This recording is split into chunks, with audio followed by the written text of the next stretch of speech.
in. Ngayon, what transfer factor can do is actually to educate your immune system. Now, there's a lot of chemicals already in your body. There's a lot of bad hormones and toxins in your body. And your immune system will be the one to push them out of your system. Ayan. So, ang ganda. Di ba?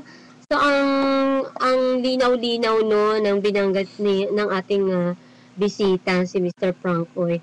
At, yan. So, bukod sa paglilinis ng mga toxin-toxin na yan, para maiwasan yung stress, ano, kasi hindi talaga maiwasan, pero ibig sabihin, bigyan ng solusyon yung mga stress na yan, eto na yun, no, for life. At bukod pa po dyan, Mr. Francoy, yung for life natin, ano pa ang pwede natin maibigay? Okay. Ito ba, pwede rin, halimbawa, ako, no, gumaling ako, gumanda yung kalusugan ko, ako Okay. po, talagang na-inlove na sa produkto mo.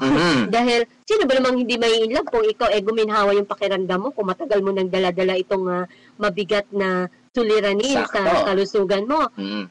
Di pinagmalaki ko naman, syempre. Siyempre. Ito ba may pakinabang naman ako para yung gastos ko naman, mabalik-balik naman po sa akin. Siyempre, ang company natin, hindi siya madamot na kumpanya. Okay, if you share this to friends and family, you can do a very, very good business. Talaga.